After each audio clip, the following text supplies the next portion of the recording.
বন্ধুরা, আমরা তো অনেক ধরনের মিষ্টি খেয়েছি, কিন্তু কখনো এই ধরনের মিষ্টি খেয়েছো কি? ল্যাচ্চা সিমাইয়ের মিষ্টি। হ্যাঁ বন্ধুরা, ল্যাচ্চা সিমাইয়ের মিষ্টি। তোমরা নিশ্চয়ই ভাবছো ল্যাচ্চা সিমাইয়ের আবার মিষ্টি হয় নাকি? হ্যাঁ হ্যাঁ, হয় হয়। এখন তো রমজান মাস চলছে, প্রত্যেকটা বাড়িতেই নিশ্চয়ই ল্যাচ্চা সিমাই অনেক অনেক আছে। তো সব সময় ল্যাচ্চা সিমাই সিমাই না করে একবার লাড্ডু বানিয়ে দেখো না কেমন হয়। অনেক দিন পর্যন্ত স্টোরও করা যাবে, আর ছোট থেকে বড় সবাই খুব পছন্দ করবে। আর এটা কিন্তু কম উপকরণ দিয়েই তৈরি হবে। তো বন্ধুরা, hello friend, welcome back to my new video. তোমাদের ফুড বাঙালিতে ওয়েলকাম।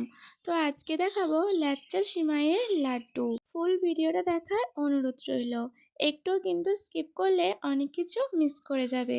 তো দেখো, ফার্স্টে আমি ল্যাচ্চা সিমাইগুলো হাত দিয়ে গুঁড়ো করে নিয়েছিলাম। তারপরে কড়াতে একটু ঘি দিয়ে আমার পছন্দের মতন ড্রাই ফ্রুটস দিয়েছি। বন্ধুরা, তোমরা তোমাদের পছন্দ মতন ড্রাই ফ্রুটস দেবে। আমি এখানে দিয়েছি চিনেবাদাম, কাঠবাদাম আর কাজু। তো বন্ধুরা, ড্রাই ফ্রুটসগুলো ভালো করে ভেজে নেওয়ার পর ওই যে সিমাইটা রেখেছিলাম গুঁড়ো করা, ওই সিমাইটা কিন্তু এরপর দিয়ে দিয়েছি। এরপর দেব কিছুটা কিশমিশ। তারপরে বেশ কিছুক্ষণ নাড়তে নাড়তে দেখবে কালারটা কিন্তু হালকা লালচে চলে আসবে। এটা কিন্তু যত বেশি ভাজা হবে তত কিন্তু খেতেও মুচমুচে হবে। তো আমি এটাকে এই পর্যায়ে এসে নামিয়ে দিয়েছিলাম। একটা প্লেটে নামিয়ে কিছুক্ষণ কিন্তু আমি ঠান্ডা হতেও দিয়েছিলাম এটা। এটা তোমরা হাতে ধরা প্রায় 10 থেকে 15 মিনিট লো ফ্লেমে ভাজবে, দেখবে এরকম কালারটা চলে এসেছে আস্তে আস্তে। আমি আবারও ওই কড়াইতেই 1 বাটি নিয়েছি চিনি, আর ওই বাটির হাফ বাটি নিয়েছি জল। এটাকে একটু রস টাইপের করে নেব। এই রসটা কিন্তু বেশি ফোটালে চলবে না। তোমাদেরকে দেখো, হাত দিয়ে আমি দেখিয়ে দিচ্ছি, এভাবে একটা তারের মতন হবে, তখনই কিন্তু রসটা কিন্তু হয়ে যাবে আমার। তো এরপর দেখো, আমি এখানে 3 থেকে 4 চামচ দিয়েছি গুঁড়ো পাউডার দুধ। এটা বেশ ভালো করে চিনির শিরার সাথে মিশিয়ে নেব, পুরো একবারে মিল্কের মতন হয়ে যাবে।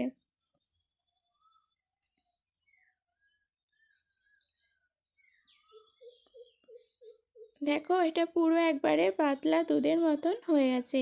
এরপর ওই যে ভেজে রাখা সিমাইগুলো কিন্তু আমি দিয়ে দেব।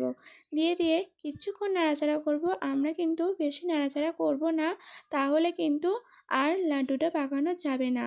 এরকম পর্যায়ে এসে কিন্তু আমি গ্যাসটা অফ করে দিয়েছি। এরপর থালাতেও কিন্তু ঢেলে নেব। আর হ্যাঁ, এটা কিন্তু দলা পাকিয়ে যাবে ফার্স্টে, তারপরে ঝুরঝুরে টাইপের আর এমনি হয়ে যাবে। তোমাদেরকে আমি ভালোভাবেই দেখিয়ে দিচ্ছি। দেখো কত সুন্দর ঝুরঝুরে টাইপের এবার হয়ে গেছে।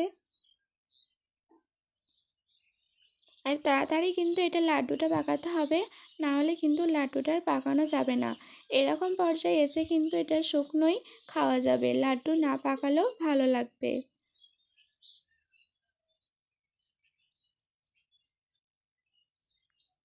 তো দেখো, আমি লাড্ডুগুলো পাকিয়ে নিয়েছি।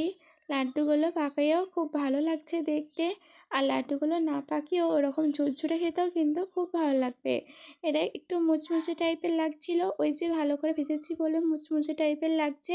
তো তোমরা এইভাবে বানিয়ে দেখো, ছোট থেকে বড় সবাই কিন্তু খুব পছন্দ করবে। তো বন্ধুরা, তোমাদের ভিডিওটা কেমন লাগলো অবশ্যই জানিও।